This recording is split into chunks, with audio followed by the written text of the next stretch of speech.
vieron muy por encima uno de estos, que son que es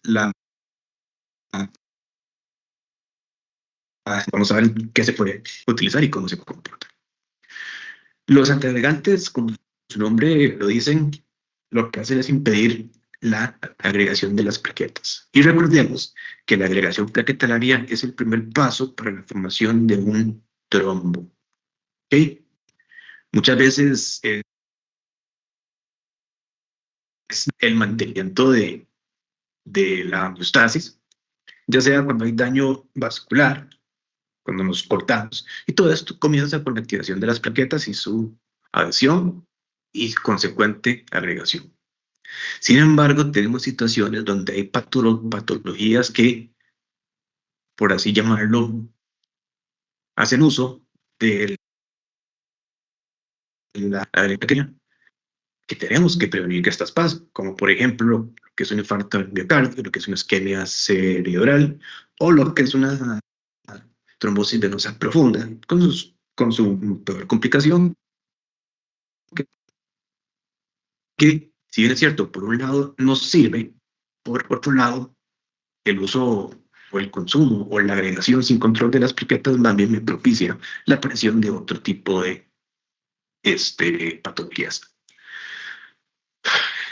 Hay que recordar un poco el funcionamiento de las plaquetas y cómo es que se da su agregación. Recordemos que las plaquetas son pedazos del megacariocito que salen a circulación, que tienen aproximadamente una vida media de 7 días, y que, a pesar de que son pedazos literalmente del megacariocito, tienen sus receptores proteínicos. Parte de estos receptores tienen que ver para la identificación de el factor 2 activado, para la identificación de el fibrinógeno y la glucoproteína 2B3A, así como la del factor von Willebrand. ¿Okay? La agregación plaquetalaria básicamente se puede promovida por parte de la trombina, que es el factor 2. La trombina, cuando se activa, me va a dar una cascada de eventos que me van a propiciar no solamente la síntesis de tromboxano A2 por parte de la ciclooxigenasa 1, sino que me puede propiciar lo que es la activación de los receptores de la glucoproteína 2B3A. Y esta proteína es importante para formar lo que son los puentes de fibrinógeno entre las plaquetas. Asimismo, tenemos que tomar en consideración que existen otros receptores como el P2Y1 o el P2Y12 que también me facilitan o me promueven la agregación plaquetararia mediante la activación por parte del ADP, con los mismos efectos similares a lo que es la activación por parte del factor 2 activado. Entonces, aquí tenemos en consideración que tenemos varios blancos farmacológicos que me permiten antiagregar a los pacientes. Principalmente de ellos podemos comentar del receptor del P2Y12 y de la ciclooxigenasa 1. Tomar en consideración también que esto no solamente se da entre dos plaquetas, sino que es una reacción en cadena. Una plaqueta activada se me va a agregar otra y esta otra se me puede activar también y me puede ir formando lo que es el trombo como tal. Esto implica que cada vez más se va magnificando esta acción. Y vean que tenemos muchísimas vías de control. ¿Por qué? Porque es necesario tener esto altamente controlado, porque si tenemos un estado proagregante se nos puede formar un trombo y si tenemos un estado antiagregante más bien nos podemos desangrar. Entonces, ¿cómo vamos a clasificar a los antiagregantes? Bueno, hay 4 grandes familias. Número 1, los inhibidores de la ciclooxigenasa 1. Luego están los bloqueadores del receptor P2Y12, los bloqueadores de la glucoproteína 2B3A y los que bloquean la activación de la trombina. Principalmente nos vamos a enfocar en estos que están acá. Una mención casi que honorífica de este otro. ¿Por qué? Porque son los que más se usan y los que más disponibles hay en el país. Entonces, vean, Ya habíamos comentado que se necesita lo que es la activación de la vía extrínseca o la vía intrínseca para comenzar la cascada de coagulación. La activación y agregación plaquetararia está mediada no solamente por el tromboxano A2 y el adenosín difosfato, sino que también depende de la ciclooxigenasa 1, al menos para lo que es la vía del tromboxano A2. Y si yo bloqueo la ciclooxigenasa 1 irreversiblemente con aspirina, voy a disminuir la activación plaquetararia por esta vía. Si yo le sumo lo que es un bloqueador del receptor P2Y12, que me va a bloquear esta otra vía, yo voy a disminuir mucho más la activación y la agregación plaquetalaria. Tengo otras vías, sí. Por ejemplo, yo puedo inhibir el reclutamiento y la activación plaquetararia al inhibir la trombina, que eso lo hace el Boraxapar. Y más adelante en la cascada de coagulación, yo también podría bloquear la glucoproteína 2D3A. Y esto lo hacen el axizimab, la tifidatida y el tirofiban. Al final de cuentas, ¿qué hace todo esto? ¿Sí? Me inhibe la agregación plaquetararia. Entonces, lo importante de esto es saber que hay distintas vías en lo cual se puede trabajar al bloquear la vía de la ciclooxigenasa 1, bloquear la vía del ADP o bloquear lo que es la misma trombina o la glucoproteína 2 de 3A. Son distintos sitios de acción con un único objetivo, lo cual me permite a mí ser más específico a la hora de proteger a los pacientes de un estado proagregante. Entonces, comencemos con el más simple, más básico de todos, la aspirina. Recordemos que es un inhibidor reversible de la ciclooxigenasa 1 y de la ciclooxigenasa 2. Recordemos que la ciclooxigenasa 1 es una ciclooxigenasa constitutiva. ¿Qué significa eso? Que se expresan todos los tejidos de manera basal. Mientras que la ciclooxigenasa 2 lo que es ella es una ciclooxigenasa inducible. Cuando hay estados proinflamatorios, esta se va a expresar más en dichos tejidos. Se inhiben de forma irreversible porque el ácido acetilsalicílico, que es este que está acá, me dona un grupo acetilo a la ciclooxigenasa y se me convierte en ácido salicílico. La ciclooxigenasa no puede destruir este grupo acetilo y por ende se inactiva irreversiblemente. De algo sirve un poco saber de química orgánica en estas situaciones. ¿Qué pasa si yo inhibo la ciclooxigenasa 1? Sí, voy a bloquear la producción de lo que es la prostaglandina H2 y voy a bloquear toda esta vía principalmente del tromboxano A2. ¿Ok? Y casualmente las plaquetas tienen ciclooxigenasa 1, por ende sirve bastante la aspirina como un antiagregante. Las plaquetas, como les dije antes, al ser literalmente pedazos del megacariocito, no tienen núcleo, no tienen la maquinaria para sintetizar las proteínas. Por eso la inhibición irreversible de la ciclooxigenasa 1 se mantiene durante la totalidad de la vida media de las plaquetas, que son unos 7 días. Hay ciertas referencias que dicen que son de 7 a 10 días, pero justamente por eso es que al usted estar antiagregado con aspirina y tiene que ser sometido a una cirugía mayor y esta cirugía ha sido programada, le dicen que tienen que dejar de tomar aspirina mínimo una semana antes.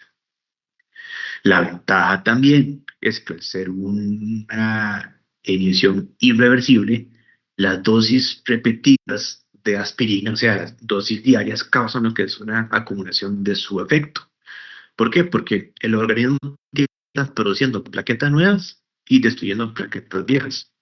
Por eso es que por más que la inhibición sea irreversible, tengo que estar tomando todos los días. ¿Para qué? Para bloquear las nuevas ciclooxigenasas que están en las plaquetas.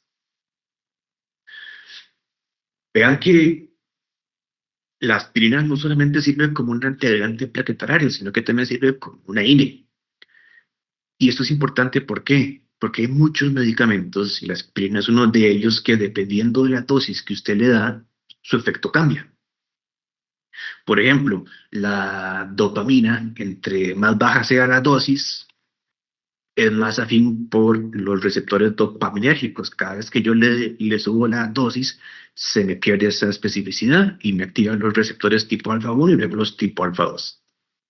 Entonces, por eso es importante saber, y esto es pregunta fija, tanto para mi examen como para el informe y las rotaciones, que la dosis de antiagregación óptima es de entre 50 y 325 miligramos de aspirina al día.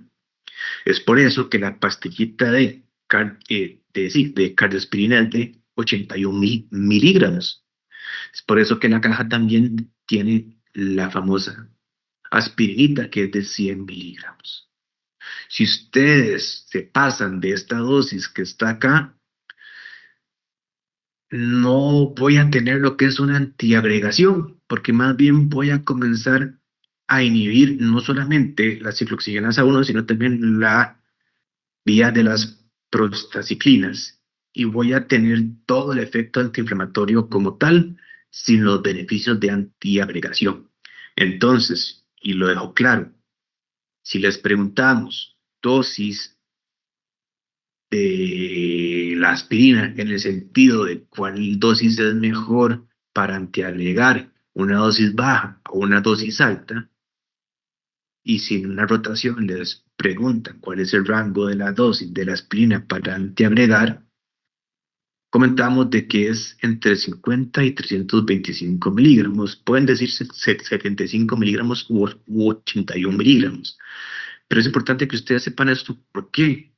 Porque mucha gente piensa que tomándose una aspirina de 500 miligramos les va a dar su protección de la antiagregación, lo cual no es cierto. Van a irse más por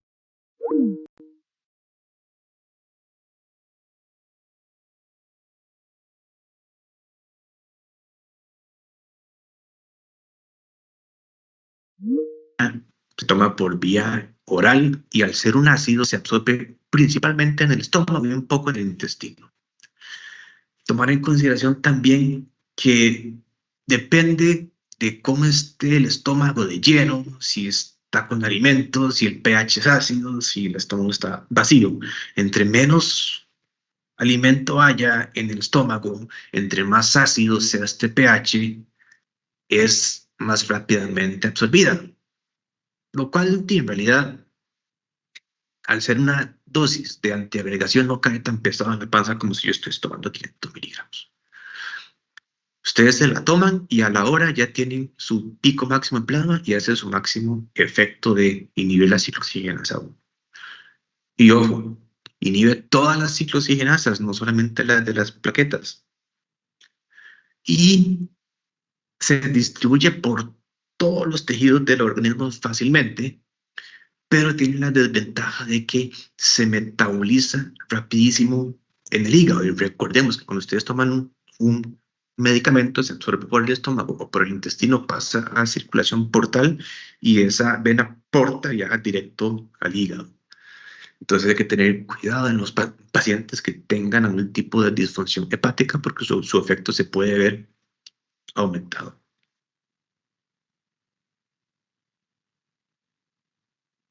Es metabolizado en el hígado por hidrólisis o por hidrólisis espontánea con esterasas en la sangre, específicamente en los eritrocitos. También puede haber cierto metabolismo en el intestino, pero no nos interesa tanto, nos interesa más que sepa que se metaboliza en el intestino y por esterasas que hay en el eritrocito. ¿Cuáles esterasas hay en la sangre? Pues la pseudocolinesterasa, que también destruye todas las esterasas, perdón, todos los enlaces ésteres que hay. ¿En qué se me va a convertir? Bueno, recordemos que hay 2, 3 fases de metabolismo en el organismo. Está lo que es el metabolismo de fase 1, que lo que yo hago es aumentar la solubilidad. El metabolismo de fase 2, que es conjugarla con algún tipo de sustancia dentro del organismo para eliminarla. Pues de la aspirina, este se puede convertir en 3 metabolitos principales que no son activos, y eso es importante. ¿Por qué? Porque ya pierden su grupo acetil. Estos son el el ácido saliúrico, el glucuronato tipo éter o el glucuronato fenólico del ácido salicílico y el glucuronéster o glucuronato de acilo del ácido salicílico. Vean que tanto el salicilato como tal y sus metabolitos son eliminados por orina. Y como es un ácido como tal, es pH dependiente. ¿Qué significa esto? Orinas más ácidas hacen que yo orine más fácilmente el salicilato y sus metabolitos. Orinas más básicas van a hacer que yo retenga esa sustancia. Es un medicamento relativamente seguro que, como les dije antes, se puede combinar con otros antiagregantes. De hecho, cuando ustedes manejan lo que es un síndrome coronario agudo con elevación del ST y sin elevación del ST, parte de los medicamentos que se dan es una combinación de aspirina con otro tipo de antiagregante, ya sea bloqueador del receptor P2Y12 o inclusive combinar 3 de ellos antes de someterlo al cateterismo. Sin embargo, como yo bloqueo la acción de las plaquetas, siempre voy a tener riesgo de que mis pacientes sangren o que se bloquee lo que es la agregación plaquetaria y tengan tiempos de sangrados prolongados. Entonces, como siempre digo yo, todo medicamento es bueno, ningún medicamento 100% inocuo. Otro medicamento que hay es el dipiridamol. El dipiridamol es un antiagregante un poco más particular. ¿Por qué? Porque no me bloquea ni el receptor P2Y12 y tampoco me bloquea la ciclooxigenasa 1. Él lo que hace es aumentar la concentración del AMP cíclico intracelular. ¿Cómo hace esto? Bueno, él es un inhibidor de la fosfodiesterasa. Recordemos que las fosfodiesterasas lo que hacen es destruirme el AMP cíclico o cualquier eh, nucleótido, perdón, tipo cíclico. Y además que me bloquea la recaptura de la adenosina. ¿Y de qué me sirve todo esto a mí? Bueno, vean que esto lo que causa es que haya más tiempo de contacto entre la adenosina y el receptor tipo 2 de adenosina. Y si nos devolvemos un poco, podemos recordar que yo tengo un receptor de adenosina acá, que es el P2Y12. Entonces yo bloqueo lo que es la degradación del AMP cíclico, aumento los niveles de adenosina y al aumentar los niveles de adenosina promuevo lo que es la activación de este receptor. ¿Ok? Lo puedo tomar en conjunto con aspirina, lo puedo tomar en conjunto con warfarina. Hay en Costa Rica, existió por un tiempo, sí, no lo he vuelto a ver. Nada más para que sepan eso. Luego tenemos otro gran grupo de medicamentos antiagregantes que se usan muchísimo y son los antagonistas del P2Y12, que son todos estos que están acá. El primero que hubo, que ya no existe, la ticopridina, y existe y se usan actualmente el clopidogrel, prasugrel y ticagrelor, que de estos hay dos en Costa Rica, casi ya vuelve el prasugrel. Estos son por vía oral, todos. El cangrelor es el único inhibidor del P2Y12 que se da por vía parenteral, que podría ser beneficioso en algunas circunstancias. Vamos a verlo a continuación. ¿Dónde actúan estos? En los receptores purinérgicos. Recordemos que el receptor P2Y12 es un receptor purinérgico. Y las plaquetas, como les mencioné brevemente antes, tienen dos receptores, el P2Y1 y el P2Y12. Ambos son receptores metabotrópicos. ¿Qué significan eso? Que tienen 7 dominios transmembrana y están acoplados a una proteína G. Si yo activo el receptor P2Y1, que está acoplado a una proteína GQ, si yo activo esto, induzco el cambio de forma del receptor, induzco lo que es el cambio de forma en la plaqueta y promuevo la agregación. El receptor P2Y12, fisiológicamente, al activarse, que está acoplado a proteínas GI, me inhibe la adenilatoxiclasa. Al inhibirme esto, ¿qué tengo yo? Menos inhibición plaquetararia dependiente del AMP cíclico. ¿En qué se resume todo esto? Que fisiológicamente en una plaqueta yo tengo que activar los dos receptores para el funcionamiento normal de la agregación de la plaqueta. Si yo bloqueo uno de los dos receptores, no tengo el suficiente estímulo para promover la agregación plaquetararia. ¿Cómo logro eso? Bueno, lo logro con el clopidogrel. Vean que es una antiopiridina, que este es como se conoce su grupo, que me inhibe el receptor P2Y12 de manera irreversible. Y eso es importante, ¿por qué? Porque los otros pueden ser o no reversibles. El clopidogrel lo hace de manera irreversible. Y es un profármaco. ¿Se acuerdan que yo les mencioné eso? Que son medicamentos que tienen que metabolizarse primero para activarse. ¿Qué implica que sea un profármaco? Que como tiene que pasar por el hígado para activarse, su inicio de acción es lenta. ¿Qué tan lento? Comienza a antiagregar a las 2 horas si yo le doy una dosis de carga de 300 miligramos. Si le doy una dosis de carga de 600 miligramos, su pico de acción se da, perdón, su inicio de acción se da a la hora. Al ser un profármaco, el metabolismo de este medicamento es importante. ¿Por qué? Porque para activarlo tengo que pasar por el CYP12C19, que es el principal metabolizador del clopidogrel. Un paciente con falla hepática o que tenga un polimorfismo de metabolizador lento del CYP12C19 me va a retrasar mucho más el inicio de acción. ¿Por qué? Porque no voy a tener la misma funcionalidad de alguien con un CYP normal o de alguien que tenga buena función hepática. Y vean que los metabolizadores lentos principalmente son las personas de ascendencia asiática.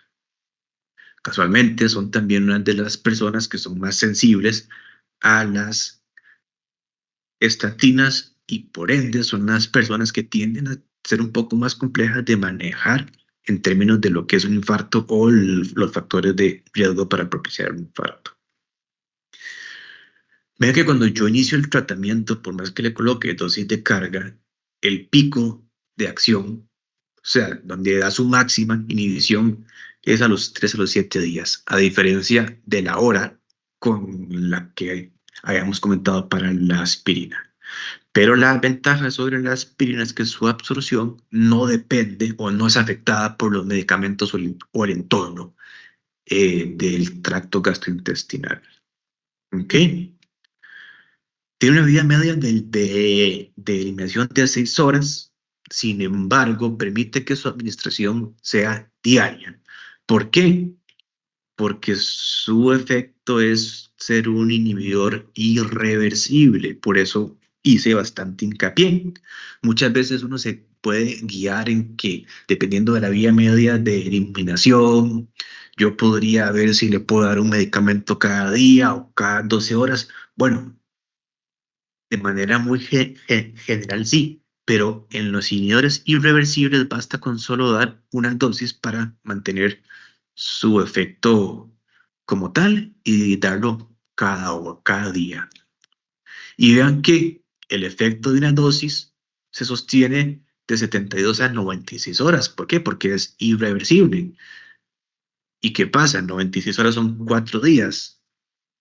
Sí, si bien es cierto, la vida media de las plaquetas es de 7 a 10 días, al yo estar con un tratamiento diario, continuo, y al ser un medicamento que tarda 3 a 7 días para que haga su efecto pico, se justifica que el efecto de una dosis, a pesar de que sea de entre 3 a 4 días, lo puedo tomar una vez por día y también que si yo tengo que ser sometido a una cirugía, dependiendo de la recomendación del cardiólogo, se debería de suspender inclusive hasta una semana antes. Esto igual depende mucho del tipo de cirugía y el paciente como tal. Ahora sí, ¿para qué se usa? Que eso es lo más importante. Puede ser utilizado solo o combinado con aspirina para lo que es la prevención secundaria de un accidente cerebrovascular y en isquemia por una angina inestable. Asimismo, se puede utilizar en combinación para la reducción de aparición de un infarto, de una OSE o de muerte en pacientes con un infarto reciente que estén asociadas a una enfermedad coronaria o periférica. ¿Qué significa esto? Se le da a los pacientes que hayan sufrido un infarto como prevención secundaria. ¿Ok? ¿Por qué? Porque además se usa como prevención secundaria para prevenir que suceda una trombosis del stent, ya sea un stent de metal desnudo o un stent que eluya medicamento. Y a todos los pacientes que tengan lo que es este tipo de procedimiento, se les tiene que colocar por al menos 6 meses y reevaluar a los 12 meses si necesita continuar con doble terapia antiagregante, o sea, con clopidogrel y con aspirina. Nuevamente, ningún medicamento es 100% inocuo. Vean que se puede aumentar el riesgo de sangrado hasta un 6%, y más aún si se da en conjunto con aspirina o con un anticoagulante. Y vean que hay una salvedad, la, la aspirina y estos medicamentos que estamos viendo no son anticoagulantes, son antiagregantes. ¿Qué pasa? Si alguien está tomando esta combinación de medicamentos, sí está bien antiagregado, pero podría causar lo que son sangrados. Y si se tiene un sangrado bastante abundante que compromete o que puede comprometer la vida del paciente, como le estoy dando un inhibidor irreversible, tengo que manejarlo con una transfusión de plaquetas. Por eso es importante siempre conocer el trasfondo del paciente, saber qué está tomando, cuánto está tomando, cómo lo está tomando, desde hace cuánto lo está tomando a la hora de realizar una intervención tanto médica como quirúrgica, y saber qué está tomando para saber con qué se puede revertir esto. Además, vean que han habido casos reportados de aparición de púrpura trombocitopénica trombótica asociada al uso del clopidogrel. Sin embargo, si yo tomo un antiagregante, si yo tomo un anticoagulante, si yo tomo un fibrinolítico, al yo estar atravesando la hemostasia sanguínea, claramente el efecto adverso principal de ellos va a ser sangrado. Entonces ya pueden ver que yo, si les preguntas efectos adversos de este grupo de medicamentos, me aseguraría no preguntarles por sangrado. Les preguntaría, por ejemplo, para este, de la púrpura trombocitopénica trombótica, o les preguntaría cómo manejar un sangrado secundario a la sobredosis o el uso de clopidogrel en combinación con aspirina, que sería transfusión de plaquetas. Como les dije antes, es un profármaco. ¿Qué implica esto? Que tiene que activarse en el hígado y lo hace por medio del CYP12-19. ¿Qué pasa? Los inhibidores de este CYP me van a causar una disminución en la activación del clopidogrel. Si yo no activo el clopidogrel, no voy a tener lo que es un buen efecto antiagregante.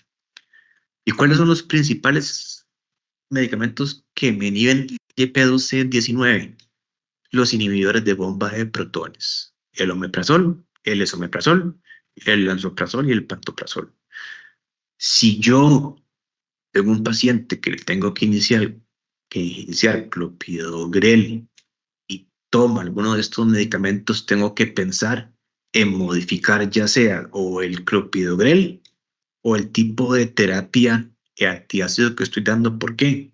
Porque si lo doy en conjunto, no voy a tener una antiagregación óptima y más bien puedo propiciar un estado proagregante con consecuencias negativas para el paciente.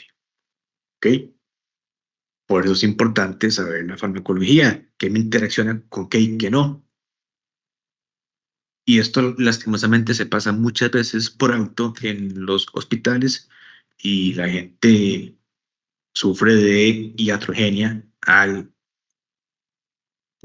ser coadministrado este tipo de medicamentos en conjunto. ¿Y dónde se ve principalmente esto? En la unidad de cuidados intensivos, donde se tiene que dar un IVP en los pacientes que están intubados para prevenir las úlceras por estrés y que tengan que tomar concomitantemente este tipo de medicamentos. Por otro lado, tenemos el prasugrel, que también es una tienopiridina, que también me bloquea el P2Y12 de manera irreversible. También es un profármaco, pero su activación es más eficiente que la del clopidogrel. ¿En qué se traduce esto? En que tiene un efecto más fuerte, más rápido de inicio y más predecible que el clopidogrel. De hecho, como les mencioné antes, el clopidogrel tiene 2 dosis de carga, mientras que el prasugrel solo tiene 1 dosis de carga. Se absorbe muy bien y muy rápido en el intestino y es hidrolizado una tiolactona. Y la tiolactona es lo que se metaboliza en el hígado casi que al 100% como metabolito activo. Nuevamente, vean que al ser una inhibición irreversible, lo hace por todo lo que duran las plaquetas, que son 7 a 10 días. Por eso se necesita reevaluar la suspensión en caso de ser sometido a una cirugía electiva. ¿Ok? Vean que el metabolito activo es inactivado en metabolismos de fase E1 por metilación y luego se conjuga con cisteína para ser eliminado, a diferencia del clopidogrel. Vean que para qué se usa, para lo mismo. Sin embargo, por más que todos actúen igual, la potencia y las indicaciones cambian. El prasugrel se usa para la reducción de los eventos cardiovasculares trombóticos en pacientes que son sometidos a intervenciones coronarias cardiovasculares y tiene una serie de contraindicaciones. Por ejemplo, no se debería de dar en pacientes con alto riesgo de sangrado o no se debería dar en pacientes que sufrieron lo que es un ictus. Sin embargo, tiene menos menos eventos adversos y menor riesgo de muerte que comparado con el clopidogrel. ¿Por qué? Porque es un poco más efectivo. Lastimosamente es un poco más caro también. Como efecto adverso, como todos los medicamentos que vamos a ver en estas diapositivas, es que tiene sangrado fatal y que puede ser más significativo que el clopidogrel, inclusive. Como es un inhibidor irreversible, tenemos que transfundirle plaquetas si se nos pasa la mano o si el paciente tiene un sangrado fatal. Vean que solo tiene una dosis de carga, que son 60 miligramos de una vez, y luego se mantiene con 10 miligramos al día. Y como les dije antes, está contraindicado en pacientes que tuvieron ya sea un stroke o un, un, un evento isquémico transitorio. ¿Por qué? Porque estos tienen más riesgo de generar un sangrado intracraneal en comparación con clopidogrel. Además, este se las trae. ¿Por qué? Porque en pacientes que pesen menos de 60 kilogramos, en vez de darle 10 miligramos cada día, tenemos que darle 5 miligramos cada día. Y está contraindicado en pacientes de más de 75 años. ¿Por qué? Porque tienen el riesgo de sangrado más aumentado. Entonces vean que todo esto suma para lo que es la decisión correcta de qué medicamento le funciona a un paciente. Entonces, si yo les estoy comentando en una pregunta que tengo un paciente de 75 años que ha tenido historial de un tía que sufre un infarto, que cuál sería la mejor opción para anteagregarlo, aparte de colocarle la aspirina, ustedes me deberían de responder clopidogrel. ¿Por qué? Porque no está contraindicado en este tipo de pacientes como si lo está el prasugrel. Y vean que también me puede dar una púrpura trombocitopénica trombótica. Casi que todas las familias de estos medicamentos lo pueden dar. Tiene sus interacciones. Vean que todos estos medicamentos que están acá van a aumentar el riesgo de sangrado de alguna u otra forma. Lo que me interesa es que sepan que si tienen un paciente con alguno de estos medicamentos y ven que tiene prasugrel, tengan cuidado porque tienen sus riesgos de sangrado aumentados. Ahí necesitarán paroxetina, que son básicamente los antidepresivos y anticoagulantes, claramente también. Después tenemos el ticagrelor. A diferencia de sus otros dos congéneres, este es un inhibidor reversible del P2Y12. Y a diferencia de sus otros congéneres, se tiene que dar cada 12 horas. ¿Ok? La ventaja es que tiene un comienzo y una duración de efecto más rápido que el clopidogrel. La desventaja es que su biodisponibilidad es sumamente baja y es del 36%. Y otra desventaja es que está metabolizado por esa YP3A4, que se metaboliza el 80% de los fármacos que uno consume. Entonces, hay más riesgos de interacción. ¿Para qué se usa? Obviamente, para la reducción de la aparición de eventos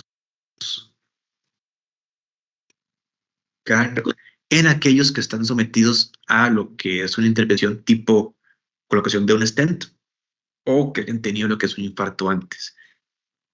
Funciona igual, sí, nada más que sea cada 12 horas, es un inhibidor reversible y también tiene restricciones en su uso, que las vamos a ver a continuación. Al igual que el prasugrel, el ticagrelor está contraindicado en pacientes que hayan tenido un stroke o un evento isquémico transitorio. ¿Por qué? Porque estos pacientes tienen más riesgo de sangrado. Sumado a lo anterior, verán que causa hasta un 17, perdón, que hasta un 17% de los pacientes les produce disnea que no está relacionada con cambios pulmonares. Esta disnea es transitoria, entonces hay que explicarle muy bien a los pacientes que van a sentir o van a experimentar disnea, que eso se puede ir al mes de estarles comenzando el tratamiento. No implica que se está empeorando, es un efecto que hasta el 17% de los que consumen esto lo van a manifestar. También, como todo antiagregante, tiene un aumento del riesgo de sangrado, pero a diferencia de sus otros congéneres, si yo doy o le administro una transfusión de plaquetas, esto no es efectivo para revertir el sangrado. ¿Por qué? Porque es un inhibidor reversible. Se pega al receptor, se despega. Entonces, que yo le meta más plaquetas me va a hacer básicamente lo mismo. Esa es una diferencia importante que hay que tomar en consideración. Y ese es uno de los medicamentos que más se usa en Costa Rica a nivel privado. ¿Por qué? Porque lastimosamente mucha de la población costarricense ha sido víctima de un infarto. Y este es uno de los medicamentos que se dan. Y al ser metabolizado por el 3A4, vean que hay un montón de interacciones, tanto con los que me inhiben el CYP3A4, que me aumentaría el efecto del ticagrelor. Vean que tenemos antifúngicos, triazólicos, antibióticos, tenemos antirretrovirales, etcétera, etcétera. Así como inductores del 3A4, que son los que más bien me disminuirían el efecto antiagregante del clopidogrel, que son básicamente los mismos de siempre, los mismos culpables de los inductores son la rifampicina, fenitoína, carbamazepina y fenobarbital. Si por X o Y motivos se me ocurre a mí preguntarles por un inductor del 3A4, sepan que estos, independientemente de cuál tema estemos viendo, son respuesta buena, asegurada. ¿Qué pasa? Me interacciona también con la simvastatina y la lovastatina. ¿Qué me hace el ticagrelor? Me aumenta las concentraciones de estos dos.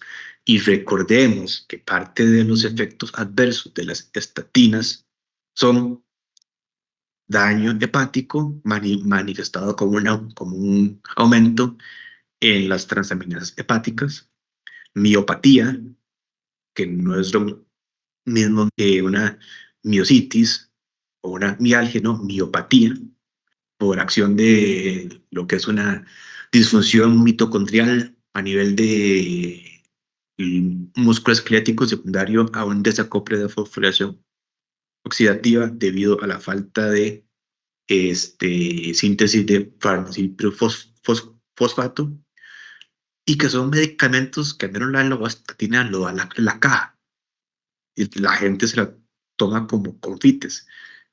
Desgraciadamente esto hay que estarlo vigilando. ¿Por qué? Porque pacientes que empiecen con aumento de las transaminasas, que estén tomando clopidogrel o que tengan miopatía y que estén tomando clopidogrel y lovastatina, hay que vigilarlos y hay que ajustarle ya sea la dosis o cambiarle el esquema de medicamentos. Asimismo, lastimosamente, a pesar de que es un buen medicamento, es un inhibidor de la glucoproteína P. Recordemos que la glucoproteína P es uno de los primeros mecanismos de defensa ante xenobióticos que tenemos los organismos como los seres humanos. Es una proteína que lo que hace es sacarme de vuelta al lumen intestinal todos los medicamentos o las sustancias externas que uno consume. Si yo bloqueo o si inhibo esta glucoproteína, voy a aumentar más la absorción de los medicamentos, como la digoxina, que tiene un índice terapéutico sumamente estrecho. De hecho, los niveles de digoxina tienen que estar entre 0,7 y 0,9 nanogramos por mililitro. Imagínense, si no es tóxico. Entonces, si yo bloqueo esto, voy a aumentar muchísimo más, no solamente la concentración de la digoxina, sino la absorción de todos los medicamentos, con el riesgo de tener más reacciones adversas manifestadas. El último congénere que vamos a ver es el cangrelor, que es el único inhibidor parenteral del P2Y12 y también causa una inhibición irreversible. Y vean que se parece mucho a la ADP. Si ustedes hacen como, si te cierran los ojos y lo ven, se parece mucho. Por eso es que funciona, por eso es que es un inhibidor. Tienen la ventaja que esta agregación se da en minutos a diferencia de sus otros congéneres y que desaparece casi que una hora, sino que más rápido al suspender la infusión. También se usa para reducir lo que es la aparición del infarto al miocardio antes del procedimiento y repetición de la revascularización y trombosis del stent en aquellos que no hayan recibido un inhibidor de la P2Y12 oral o un antagonista de la glucoproteína 2B3A. En el papel suena muy bien que se utiliza este medicamento. ¿Por qué? Porque es parenteral, entonces lo llevamos de una vez a sala mucho más rápido, inicia rápido, se desaparece rápido. Pero si yo tengo uno que me funciona bien por vía oral, ¿para qué voy a pinchar más al paciente de la cuenta? Si de por sí ya se va a someter a un cateterismo, entonces va a tener lo que es de múltiples accesos venosos y arteriales. Tiene otra desventaja, que como inicia mucho más rápido, y claramente tengo más riesgo de sangrado. Y como este es un inhibidor irreversible, interacciona con el prasugrel y el clopidogrel, que son inhibidores irreversibles. Entonces, si yo quiero trasladar un paciente que está con cangrelor a prasugrel o a clopidogrel, tengo que detener del todo la infusión y darle la dosis de carga al paciente y luego la de mantenimiento. Entonces,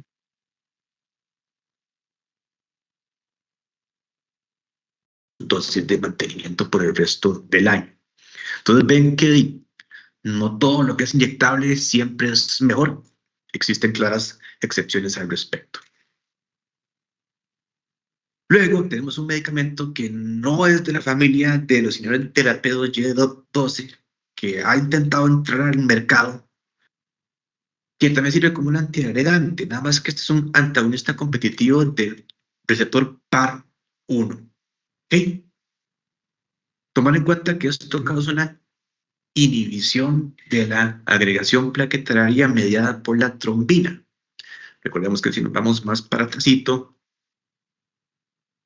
bueno, que no lo hemos visto, la trombina me puede activar de una vez la activación y el reclutamiento de plaquetas mediante la activación del factor tisular. Y yo puedo bloquear esto con el Iboraxapar. Medicamento relativamente nuevo en comparación de los otros que hemos estado comentando.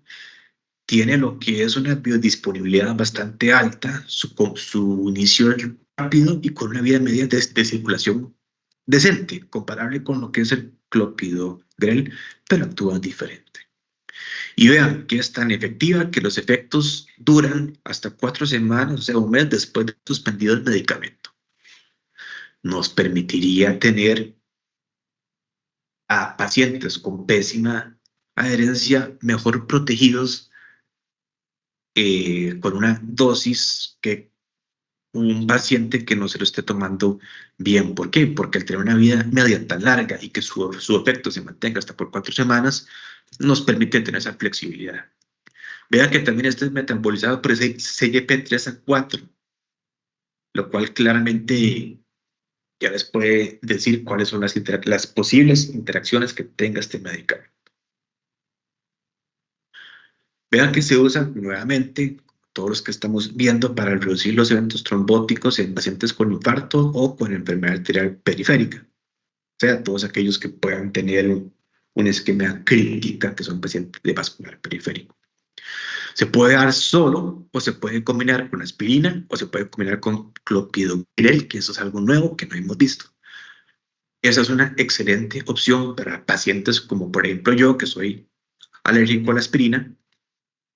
Si me diese lo que es un infarto, esperemos que no, debería de tomar clopidogrel en combinación con Boraxapar para prevenir lo que es eh, la trombosis del stent. Está contraindicado en pacientes con accidente cerebrovascular o con ictus, al igual que el ticagrelor y al igual que el prasugrel. ¿Por qué? Por el riesgo de sangrado. Interacciona con los mismos inhibidores e inductores fuertes del TSA4, como vimos anteriormente, y, muy importante, los antiácidos y el pantoprazol disminuyen lo que es la exposición del medicamento a las membranas para ser absorbidos. Entonces no se recomienda mucho darlo en combinación. ¿Ok? Entonces vean que ya hemos hablado de 3 medicamentos que están contraindicados en pacientes con una VC o con un TIA. Eso les puede indicar más o menos qué tipo de preguntas les podría realizar. Luego, dejando de lado un poco la aspirina y los inhibidores de la P2Y12, veamos un poquito los inhibidores de la glucoproteína 2B3A. Esta glucoproteína es una integrina de la superficie de las plaquetas, que lo único para lo que me sirve es formar puentes entre las plaquetas. Así es como las plaquetas se van pegando entre sí. Obviamente, si yo bloqueo estos receptores, no voy a formar este puente físico entre las plaquetas y por ende voy a tener una antiagregación diferente a que si yo estuviese bloqueando la COX-1 o diferente a que si yo estuviese bloqueando el P2Y12. Entonces vean que es algo efectivo y de hecho es necesario. Cuando ustedes tienen un paciente que se está infartando y le van a colocar un stent, tienen que darle, entre otras otros medicamentos más, aspirina, clopidogrel por si acaso, un inhibidor de la glucoproteína 2B3A y un anticoagulante. Entonces vean que es sumamente agresivo el abordaje de un paciente con un infarto cuando se le va a colocar lo que es un stent. Por eso son medicamentos que hay que manejar y son de los medicamentos que ustedes van a ver más y están haciendo el internado en cardiología. Comencemos con el abscesimab, que fue el primer medicamento que salió. Su nombre es un poco particular porque es ABC del alfabeto, lo primero que hay, y el iximab, que eso implica que ya es un fragmento Fab humanizado. Vean que este medicamento tiene lo que es una vida media circulante de solamente 1 hora, pero se pega tanto al receptor que se puede quedar pegado y bloquear este mismo por hasta un día. Y como les dije antes, se utiliza junto a la heparina y a la aspirina, así como al clopidogrel o cualquiera de sus congéneres, para prevenir lo que es un infarto secundario cuando yo le estoy colocando un stent. PCI es Percutaneous Coronary Intervention, que es básicamente colocarle un stent a un paciente. Vean que su principal efecto adverso es el sangrado y que también yo lo puedo manejar con una transfusión de plaquetas, pero tengo otros efectos adversos que me interesan más. Me puede dar angina, me puede causar una hipotensión, me puede dar lumbalgia, el mecanismo no está del todo dilucidado y uno de los más problemáticos es que me puede una trombocitopenia, que eso se va a definir como plaquetas en menos de 50.000. Y esta trombocitopenia secundaria a la generación de anticuerpos contra el abcimab. ¿Por qué? Porque esto se considera un medicamento biológico. Adicionalmente, como todo medicamento, y más un medicamento biológico, tengo el riesgo de sufrir una anafilaxia. Entonces vean que es un medicamento que hay que manejar con mucho cuidado, no solamente porque me puede desangrar, sino porque me puede dar todo esto, tomando en cuenta que para mí estos dos son los efectos más problemáticos que puede presentarnos. A raíz de esto, se investigaron nuevos medicamentos y surgió la eptifibatida, que si ustedes ponen atención al nombre, es un nombre derivado de los ofidios, o sea, de las culebras venenosas.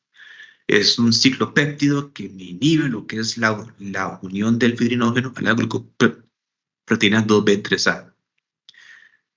Tiene un aclaramiento renal mucho más rápido, una vida media mucho más corta y tiene las mismas indicaciones que la abcimab, pero es un poco más seguro. ¿Ok? ¿Por qué? Porque tengo menos datos de trombocitopenia como si lo tengo con el abcimab. Pero al final de cuentas tienen las mismas interacciones que el abcimab. Es más seguro en términos de sangrado y trombocitopenia, pero no lo exime de inclusive sufrir sangrados fatales. ¿Okay? Y el otro de estos es el tirofiban, que este ya es el más nuevo que hay. Es un inhibidor también que es no peptídico y se usa para lo que es el manejo médico del infarto agudo al miocardio y también para colocación de un stent por medio de una PCI.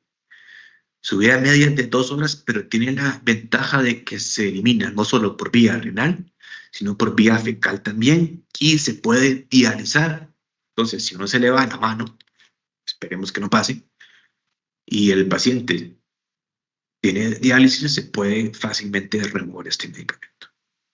Vean que tiene el mismo perfil de reacciones adversas y interacciones que el abcimab, pero es un poco más seguro en términos de el desarrollo de trombocitopenia. Y aquí les dejo una tablita en comparación de todos estos 3 inhibidores de la glucoproteína 2B3A que hemos visto.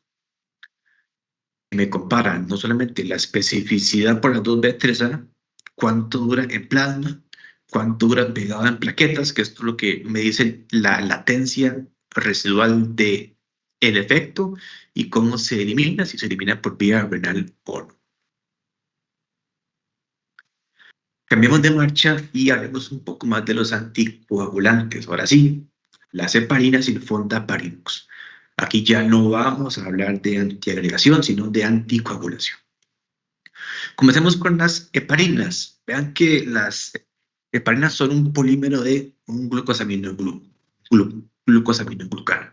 Originalmente se obtenían de los intestinos de los chanchos, de los cerdos.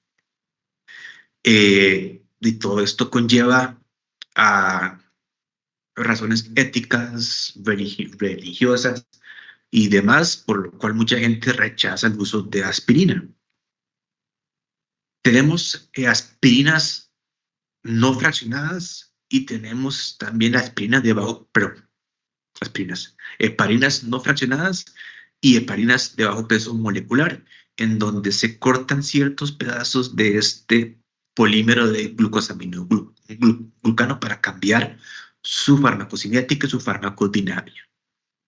Y también tenemos un análogo sintético que es el fondaparinux. Las tres son anticoagulantes, sin embargo, tienen un perfil de seguridad, de efectos y de efectos adversos completamente diferentes. ¿Y cómo es que funcionan? Bueno, vean que ninguno posee actividad intrínseca como anticoagulante. Ustedes se van a preguntar, pero el doctor está diciendo que estamos viendo anticoagulantes. Sí, pero ellos por sí solos no me van a causar una anticoagulación como tal. ¿Cómo es que actúan ellos? Principalmente se unen a la antitrombina y lo que hacen es catabolizar el efecto de la trombina, o sea, aumentan la velocidad de acción de la antitrombina al aumentar la inhibición de distintas proteasas. ¿Qué significa esto? Que la anticoagulación como tal la da la antitrombina, que fisiológicamente actúa muy lento, pero que cuando yo la combino con heparina, esta comienza a trabajar mucho más rápido y me da mi efecto anticoagulante. ¿Y por qué es importante saber eso? Porque la antitrombina se sintetiza en el hígado. En pacientes que no tengo yo un hígado funcionante, se me ve comprometida no solo la síntesis de factores de la coagulación, sino factores de la anticoagulación. Por eso es tan complicado manejar un paciente con falla hepática en términos de su estado de hemostasia. La antitrombina activada con las heparinas inhibe varios factores, el factor 2, el factor 10 principalmente, al convertirse en un sustrato suicida. Y vamos a ver cómo ocurre esto.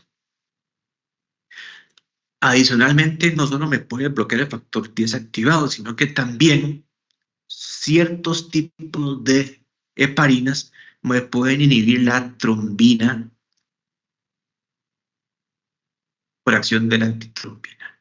¿Dónde se da eso? En solo los que tienen más de 18 sacáridos. Ustedes me van a decir, suave, que profesor, no entendí esto que acaba de explicar usted. Bueno, ya casi lo vamos a ver aquí de manera más fácil.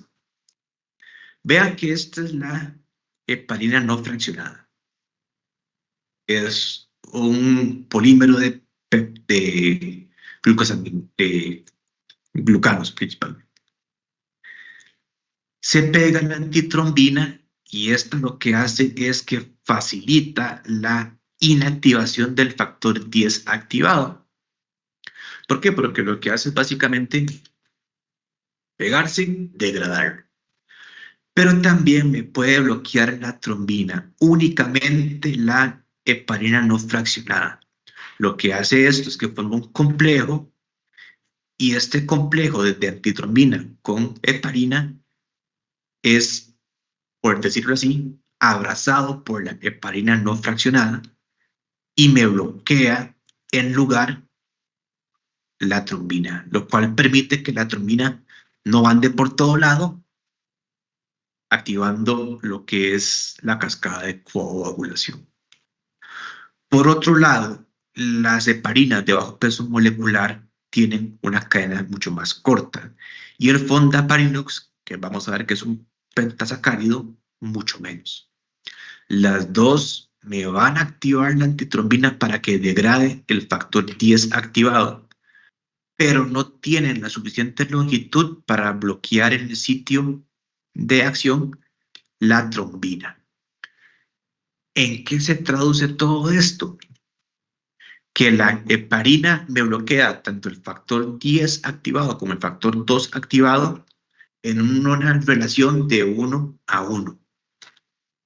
Mientras que las heparinas de bajo peso molecular e inclusive las heparinas de bajo peso molecular me bloquean al factor 10 activado en una relación 3:1 o 2:1.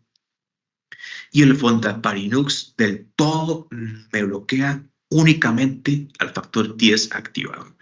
Y esto es importante, ¿por qué? Porque no solamente me dice que tengo yo que monitorizar, sino que también me dice que puedo tener yo más efectos de sangrado si yo bloqueo dos factores activados de la coagulación. Entonces, para que tomen esto en consideración, porque esto es farmacología básica y esto va a ser también preguntado. Y tienen también su traducción en la clínica como tal. Hay que tomar en consideración también que existe una sustancia dentro del cuerpo que se llama factor plaquetario 4 y es una proteína catiónica que puede y tiene la posibilidad de unirse a la heparina. ¿Ok? ¿Qué pasa si yo tengo un exceso de factor plaquetario 4? Bueno, lo que voy a hacer es que voy a prevenir que la heparina me active la antitrombina. Entonces, ¿qué pasa? Bueno, se fomenta la formación de trombos. Entonces, vean que, si bien es cierto, puede ser que la heparina no fraccionada me sea más útil para bloquear dos distintas vías de la cascada de la coagulación, también la hace susceptible a que se una al factor plaquetario 4 y que no me sea eh, manifestado mi efecto anticoagulante, mientras que las heparinas de bajo peso molecular y el fondaparinux no se unen tanto al factor plaquetario 4, lo cual implica que retienen su actividad aún cuando yo tengo una presencia de trombos. ¿Qué implica esto? Que a nivel de anticoagulación para trombosis venosa profunda tienen más actividad las heparinas de bajo peso molecular que las no fraccionadas, lo cual implica que tengo que darle más dosis de heparina no fraccionada a un paciente en comparación con las fraccionadas. Y esto tiene sus implicaciones de efectos adversos como tal. Vean que también las dosis altas de heparina interfieren con la agregación de las plaquetas y el tiempo de sangrado. O sea, dosis muy altas me prolongan el tiempo de sangrado, me interfieren con la agregación plaquetaria, lo cual puede ser o no beneficioso dependiendo de lo que yo busque. Y las de bajo peso molecular y el fondaparinux no lo hacen tan efectivo como si lo hace la heparina no fraccionada. Además, la heparina no fraccionada me aumenta la liberación de una lipoproteína lipasa, que me aclara indirectamente los lípidos pancreáticos. No, no significa que me sirve para bajar el colesterol, sino que más bien yo podría tener lecturas falsas o sí, lecturas más bajas del LDL colesterol en un paciente que está siendo sometido a la aplicación diaria de heparina. ¿Y dónde se ve eso? Principalmente en los hospitales. Por eso hay que tener mucho cuidado en conocer cómo me funciona el medicamento como tal y cuáles son sus otros efectos pleiotrópicos. ¿Para qué se usan las heparinas? Se usa como tratamiento y como prevención de trombosis venosa profunda y de tromboembolismo pulmonar. Son parte del esquema medicamentoso de manejo de las anginas inestables y del infarto agudo al miocardio. Son parte del esquema de tratamiento para la anticoagulación en un bypass cardiopulmonar, especialmente la heparina. ¿Qué significa esto? Cuando ustedes los colocan en una máquina de circulación extracorpórea y sirven para manejar la coagulación intravascular diseminada, que si bien es cierto, me puede promover lo que es un estrado protrombótico, también me puede causar sangrados debido al consumo excesivo de plaquetas. Todas las heparinas se tienen que dar por vía parenteral. No funcionan por vía oral. Son básicamente un poli, es que no es polipéptido, son muchos glucanos, entonces se pueden hidrolizar fácilmente en el estómago. La heparina no fraccionada se puede dar tanto en infusión continua como en infusión intermitente o por vía subcutánea. Obviamente, si se da por vía subcutánea, su efecto se atrasa 2 horas en comenzar. Si se da por vía, si se da por vía intravenosa, el efecto se da casi que de inmediato. Por otro lado, las de bajo peso molecular y el Fondaparinux se dan por vía subcutánea y se absorben mejor por vía subcutánea, de hecho. Y es más fácil aplicárselo a un paciente por vía subcutánea que tomar una vía intravenosa con todo el riesgo de infecciones que eso conlleva. Además, la heparina no fraccionada es un poco quisquillosa. ¿Por qué? Porque su vida media es dosis dependiente. Entre más dosis le dé yo a un paciente, más larga va a ser su vida media. Y esto implica más efecto anticoagulante, pero también este, más efecto adverso. Mientras que la vida media de la no fraccionada y del perdón, de la fraccionada y del Fondaparinux es de 4 a 6 horas para la de bajo peso molecular y de 17 horas para el Fondaparinux. Y como son fragmentos pequeños de la heparina, se van a metabolizar por vía renal. ¿Qué implica esto?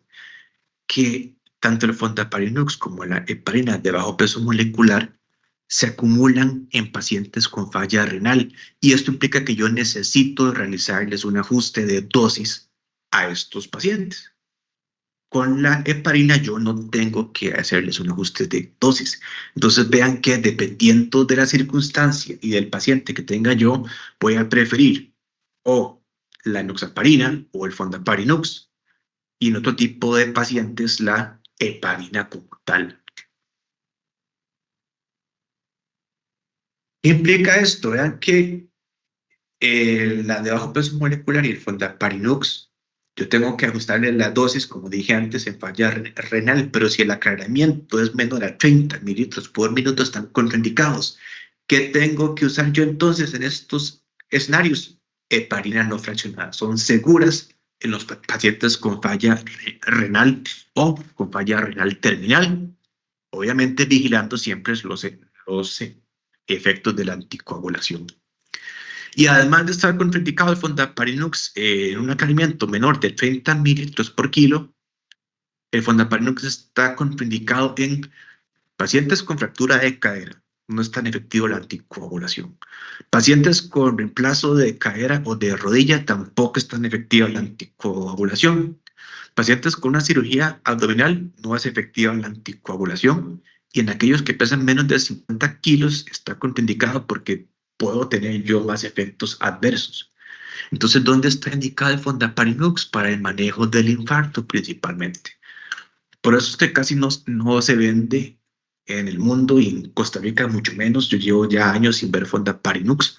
Lo que sí hay principalmente son las heparinas de bajo peso molecular y la heparina no fraccionada.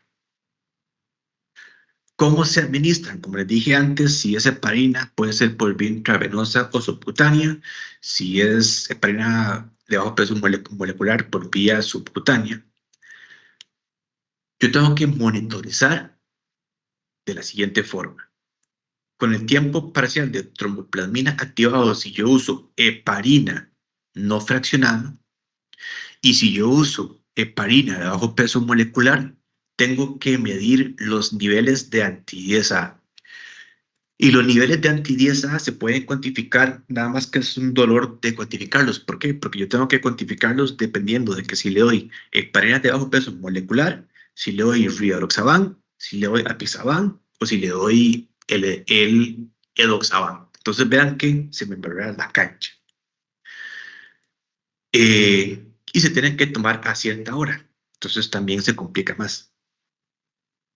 ¿Cuánto tengo que tener yo? El TPPA si uso heparina, 2 a 3 veces el valor normal. Y si uso el anti-10A, tienen que estar 0,3 a 0,7 unidades por mililitro para la heparina fraccionada. Si uso otros anticoagulantes, tengo otros rangos. Tengo que monitorizarlo cada 6 horas hasta que yo tenga un estado estacionario y luego cada día de preferencia. ¿Cuándo tengo que tener cuidado yo? Bueno, que si bien es cierto, yo puedo utilizar el TPPA para monitorizar la heparina. Si yo doy dosis muy altas de heparina, me puede prolongar infinitamente el TPPA y esto me puede aparecer como si tengo un tiempo infinito de TPPA, pero eso solo se da si yo tengo dosis muy altas de heparina, o sea, inmediatamente después de colocar un stent. Y se acuerdan que les dije que tengo que monitorizar las de bajo peso molecular con el anti-10A y que es un dolor, es una complicación. Sí, es lo correcto de hacer, específicamente si yo lo uso en dosis de anticoagulación, no de profilaxis. Sin embargo, en condiciones de profilaxis, yo no necesito monitorizar a cada rato el anti-10A. Nada más se lo puedo dar y no tengo que estarle monitorizando. ¿Por qué? Porque lo uso en una dosis más baja, que es como profilaxis. Si lo utilizase como anticoagulación, tengo que vigilarlo cada 48 horas. La heparina, al ser un medicamento derivado biológico, puede generar cierta resistencia, ¿ok? Y yo tengo que ver que hay la resistencia como tal y una pseudo resistencia, ¿ok? ¿En dónde tengo que sospechar yo que hay resistencia o pseudo resistencia? En aquellos pacientes que no llegan a su TPPA meta a pesar de tener dosis sumamente altas, o sea, dosis de 35.000 unidades por día. Vean que la dosis de profilaxis, la heparina es de 5.000 unidades cada 8, cada 12 horas, y que la dosis de anticoagulación de tratamiento es un poco más alta. Generalmente no llegan a 35.000 unidades por día, pero en esos pacientes que yo le doy heparina y no llego a metas, tengo que sospechar de una pseudoresistencia o de una resistencia. ¿Cuándo tengo yo una pseudoresistencia? En aquellos pacientes que el anti-10A está en un rango terapéutico, pero la TPPA no. ¿Qué hago yo si hay pseudoresistencia? Nada. ¿Por qué no? Porque la anti-10A está en rango terapéutico. Todo bien, me está bloqueando el factor 10 activado. Puedo estar tranquilo. Caso contrario, cuando yo tengo una resistencia como tal, en donde tanto el anti-10A y el TPPA están subterapéuticos. Y la intervención que yo tengo que hacer aquí es un ajuste de la dosis o del esquema de tratamiento que estoy utilizando yo. Nuevamente, todo medicamento que vamos a ver aquí que es anticoagulante tiene su efecto adverso principal, que es el sangrado. Y el efecto anticoagulante de las heparinas desaparece en horas después de suspenderse. O sea que si alguien me está sangrando y no es una hemorragia mortal, yo puedo suspender, controlar el sitio de hemorragia, alquilarlo y manejarlo así. Si yo tengo un sangrado mortal, yo tengo que dar un reversor de los efectos de la heparina. Y aquí es donde la cosa se complica un poco más. ¿Por qué? Porque el antídoto, por así llamarlo, de la heparina no fraccionada es el sulfato de protamina. Si alguien me dice de dónde se saca el sulfato de protamina, yo me voy a sorprender, porque en mi vida yo me hubiese imaginado cuando era estudiante de farmacia de dónde se obtenía el sulfato de protamina. No se lo voy a decir, busquen ustedes para que tengan la misma reacción que yo tuve. La protamina solo se une a la no fraccionada. ¿Por qué? Porque solo se une a las heparines grandes de más de 18 monómeros. Tiene cierto efecto, sin embargo, no es tan efectivo en la heparina de bajo peso molecular y no sirve para nada en el Fondaparinux. Entonces, podemos decir con certeza de que la proteína solo funciona cuando yo tengo sobredosis de heparina. Lo que hace es que se une a la heparina, no deja que se una a la antiturmina, entonces su efecto anticoagulante no existe. Puede tener cierto efecto anticoagulante, pero en realidad es despreciable comparado con la heparina como tal. Y mucho cuidado, me interacciona con las plaquetas y con el fibrinógeno, por eso es que hay que saber cuánto dar. Se dice que la mínima dosis efectiva de protamina que yo debo de dar es de 1 miligramo de protamina por cada 100 unidades de heparina que yo doy. Sin embargo, esto cambia. ¿Por qué? Porque entre más dosis de heparina tengo yo, tengo que dar más dosis de sulfato de protamina y no es una relación tipo 1 a 1. De hecho, hay muchas tablas de dosificación para revertir este efecto, los cuales los invito a que las puedan consultar porque esto es pregunta fija de las rotaciones. Me la han hecho como 7 veces en toda mi vida, entonces para que sepan esto. ¿Qué otro efecto me pueden dar las heparinas? Una trombocitopenia inducida por heparinas. Esto es una complicación de todas las heparinas, más común con la heparina no fraccionada. Tiene una alta mortalidad y si el paciente no muere, tiene una altísima morbilidad de amputación. Se ve más en los pacientes quirúrgicos porque usan más heparina que los pacientes médicos. Y a grandes rasgos se puede definir como una baja en las plaquetas de un 50% en 24 horas o plaquetas de menos de 150,000 con sintomatología como petequias, lesiones cutáneas, trombosis venosa profunda, trombosis arterial, hemorragia suprarrenal, etcétera, etcétera. Es un efecto raro, pero mortal. Y tiene la particularidad de que no se da inmediatamente, sino que se da inclusive hasta 10 días o 3 semanas después de haber comenzado las heparinas. Entonces vean que hay que estar vigilante, no solamente durante la estancia hospitalaria, sino después, especialmente si el paciente continúa con la utilización de heparinas.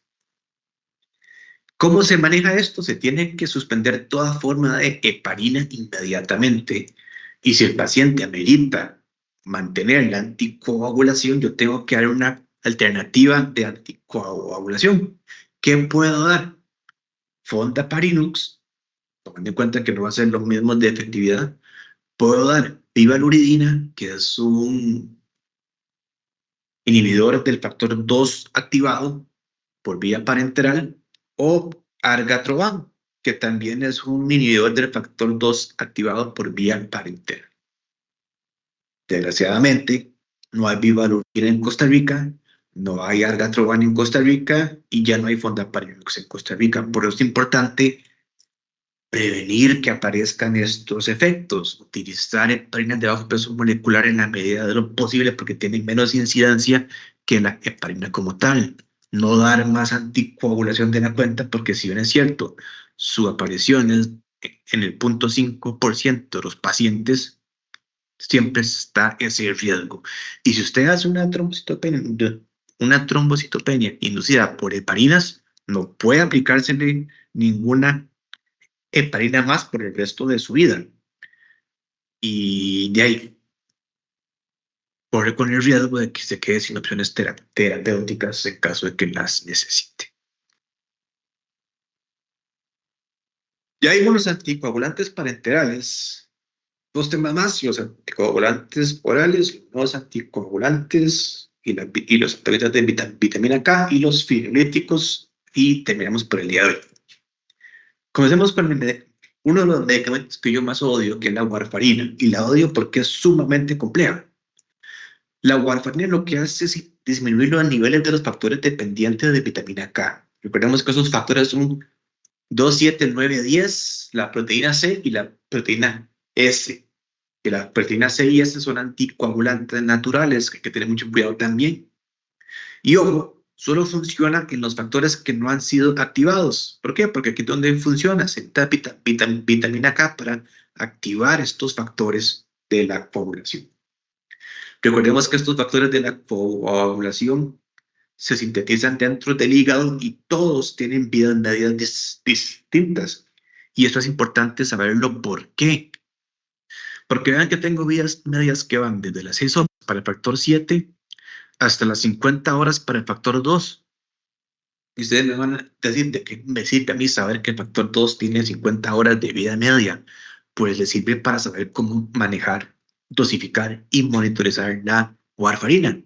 Porque vea que al tener una vida media de 50 horas, el factor 2, si yo inicio ya la warfarina, voy a ver su efecto hasta 4 o 5 días después. Por eso, cada vez que yo modifico el esquema de dosis de la warfarina, tengo que monitorizarlo 4 a 5 días después. Además, la warfarina no se inicia sola, así nomás. La warfarina tiene que comenzarse al mismo tiempo que se inicia la heparina, por ejemplo. ¿Por qué? Porque yo tengo que hacer un puente de al menos 5 días concomitantes de warfarina y heparina por justamente este desgraciado que está acá, que es el factor 2, que tiene una vida media de 50 horas. Si yo no hago esto, no voy a tener lo que es un buen efecto anticoagulante, y más bien voy a causar lo que es una posible trombosis por mal uso de warfarina, y eso es una demanda con suspensión de licencia fija que cualquiera ganaría. Por eso es importante saber la vida media de los factores de la coagulación y saber que todo cambio que yo hago hoy en la warfarina lo veo hasta 5 días después. Se absorbe casi que completamente por vía oral, por vía intravenosa, que no hay en Costa Rica, y por vía rectal, que no sé a quién se le ocurrió darla de esa forma, pero bueno, existe. Se tiene que dar sin alimentos. ¿Por qué? Porque disminuye su absorción. Y desgraciadamente la warfarina es una mezcla racémica. Si ustedes se acuerdan de química general y química orgánica, van a recordar que las mezclas racémicas son una mezcla de isómero tipo S y tipo R. La warfarina se dosifica de esta forma. ¿Y por qué es importante? Porque el isómero S es de hasta 5 veces más potente que el isómero R. Y para embarrar todo, y con mucha más razón, es uno de los medicamentos que yo más odio, es que el enantiómero S es metabolizado por el CYP2C19 y el enantiómero R por el 3A4. Entonces, se embarra la mala cancha. Sin embargo, ambos se van a excretar por medio de la orina y las heces, y tiene una vida media prolongada. Entonces, para peores, de que la vida media de la warfarina es prolongada, tenemos que lidiar con la vida media del factor 2, que también es prolongada. Entonces, es difícil de dosificarlo, cambiar las dosis, y encima de todo, su efecto persiste de 2 a 5 días, por lo mismo que anteriormente les dije. Recordemos que estos son factores de la coagulación que se sintetizan dentro del hígado, y para sintetizar esto tengo que tener lo que es un hígado funcional y sintetizar desde cero los factores de la coagulación que ya estaban bloqueados por la warfarina. Y encima de todo esto, la warfarina tiene un índice terapéutico sumamente estrecho, o sea, su dosis terapéutica está cerca de la dosis tóxica. Entonces, es otra razón más por la cual yo no soporto trabajar con este medicamento. ¿Funciona? Sí. ¿Es el mejor? Sí, para ciertas circunstancias, pero si yo puedo evitar utilizarlo, para mí, mejor. ¿Dónde se usa? Vean que está aquí para prevenir la progresión o recurrencia de una trombosis venosa profunda aguda, o de un TEP después de haber hecho un puente con heparina o con la enoxaparina o con fondaparinux para mejorar su efecto. Me puede prevenir lo que es un ictus o una embolización sistémica en pacientes con fibrilación atrial valvular, con reemplazo de válvulas mecánicas o cualquier dispositivo de asistencia de contracción ventricular. Aquí es donde son más efectivos estos que los anticoagulantes orales directos. Entonces vean que si yo les pregunto cuál es el medicamento más efectivo para prevenir la formación de un trombo en un paciente con una fibrilación atrial de origen valvular, ustedes inmediatamente me contestan warfarina. Si no les digo que es valvular, cualquier otro anticoagulante es mejor. Y vean que yo tengo que tener lo que es un INR base y un TP base para luego titular hasta las metas. ¿Y cuáles son las metas? Las metas para warfarina es mantener un INR entre 2 y 3. Y si yo tengo un paciente con válvula mecánica, este rango es de 2,5 a 3,5. Y esto es pregunta fija tanto aquí como en farmaclínica. Y se lo digo porque varios de mis alumnos de farmaclínica se les chispoteó esto y se confundieron todos. ¿Pasa? Sí. Lo mejor es aprenderlo desde ya para que no nos pase en el futuro con un paciente que es más grave eso. Y si yo quiero utilizar warfarina para manejar una trombosis venosa profunda, como dije antes, tengo que hacer un puente con heparinas. Y este puente se hace con mínimo 5 días de tratamiento de heparina concomitante con warfarina. Y cuando acaban esos 5 días ya puedo suspender la warfarina, medir nuevamente perdón, ya puedo suspender la heparina, continuar solo con warfarina, medir lo que es el INR y luego ir realizando los ajustes de dosis hasta por lo que se tenga que extender el tratamiento. Manteniendo siempre el INR entre 2 y 3. La warfarina me interacciona con todo, con la comida, con los medicamentos, con los factores genéticos, con el aire, con el agua, etcétera, etcétera. Entonces es un medicamento difícil de manejar. Vean que puede haber una alteración en la absorción o en el metabolismo de la warfarina o la vitamina K. Puedo tener lo que es una alteración en la síntesis, función o el aclaramiento de los factores de coagulación y también para joder todo más la integridad del epitelio del vaso sanguíneo me afecta en la warfarina. Entonces vean que es un medicamento tóxico, o sea, complicadito, ¿verdad? ¿Qué me disminuye la eficacia de la warfarina? La colesteramina, que sirve para bajar el colesterol, me afecta la absorción. Los inductores enzimáticos, como aquellos que siempre hemos visto, específicamente los del 2C9, me van a disminuir la eficacia al aumentar el metabolismo de la warfarina. La alteración en las proteínas, o sea, hipoproteinemia o hipoalbuminemia, como la que hay en el síndrome nefrótico, me afecta con la warfarina. Tendría yo más fracción libre y más efecto de sangrado y efectos adversos. Y muy importante, si ustedes tienen un paciente que toma warfarina, no debería de consumir medicamentos ricos en vitamina K.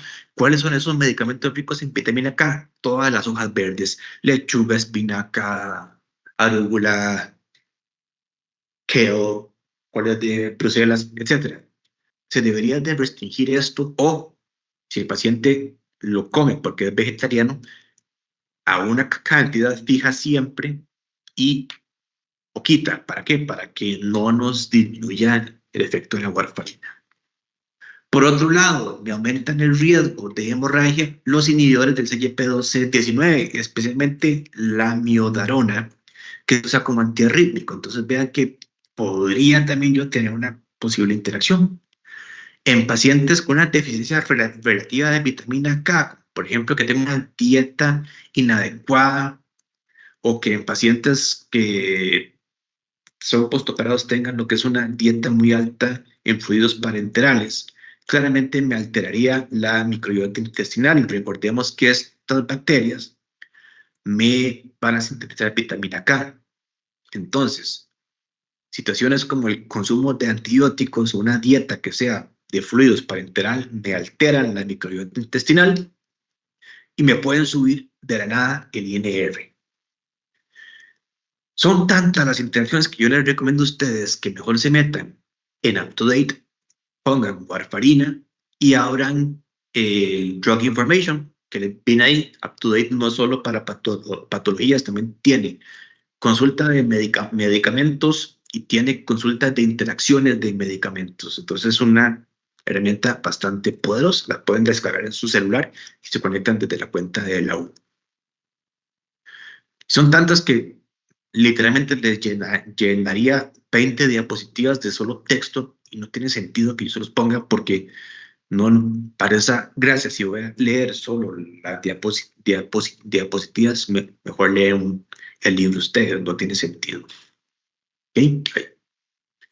¿Cuál es el principal efecto adverso? El sangrado, y se ve más común cuando yo tengo un INR de más de 4. Recordemos que meta de 2 a 3 o de 2,5 a 3,5. Un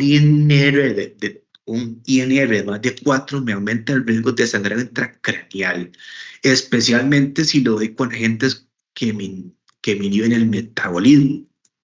¿Cómo hago yo para revertir lo que es esta coagulación masiva?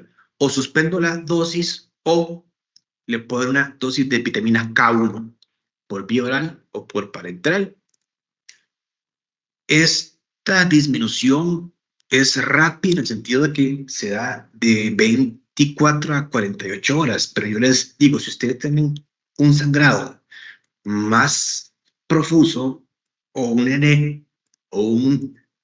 INR de más de 10, pasa mucho, tienen que tomar medidas más agresivas. No solamente sirve darle vitamina K porque vean que su efecto me lo va a disminuir en 1 o 2 días.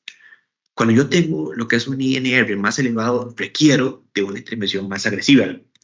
¿De qué? Del concentrado de factor de complejo de protrombina, que también se le conoce como Kcentra, se le conoce como Octaplex, se le conoce como PCC también.